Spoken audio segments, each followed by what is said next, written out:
கிடைத்திருக்கும் முக்கிய செய்தியை பார்த்து வருகிறோம்.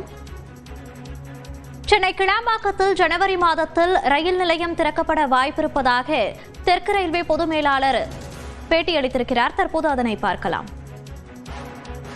கிளாம்பாக்கம் ஸ்டேஷனை பத்தி நிறைய வேலை நடந்து முடிஞ்சிருச்சு. இதுக்கப்புறம் இந்த பிரஸ் ரிலீஸை கொடுக்குறோம், இதுலயே எழுதியிருக்கோம். அது மாத்திரம் இல்லாம இப்ப பிளாட்ஃபார்ம் ஷெல்டர்ஸ் வேலை நடந்து கொண்டு இருக்கிறது. இது மாத்திரம் இல்லாம ஃபுட் ஓவர் பிரிட்ஜ் வேலை நடந்து கொண்டு இருக்கிறது. அப்புறம் ஸ்கை வாக்கும் கனெக்டிவிட்டியும் நடந்து கொண்டு இருக்கிறது.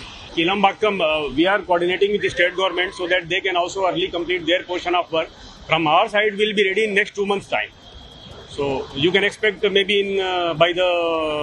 by January you can expect this station to be ready. Kilambakkam ஸ்டேஷனை பத்தி நிறைய வேலை நடந்து முடிஞ்சிருச்சு.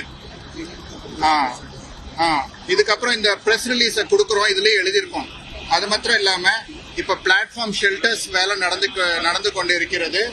இது மாத்திரம் இல்லாம ஃபுட் ஓவர் பிரிட்ஜ் வேலை நடந்து கொண்டு இருக்கிறது. அப்புறம் ஸ்கை வாக்கும் கனெக்டிவிட்டியும் நடந்து கொண்டு இருக்கிறது. Kilambakkam, we are coordinating with the state government so that they can also early complete their portion of work. From our side, we'll be ready in next 2 months' time. So you can expect maybe by January you can expect this station to be ready.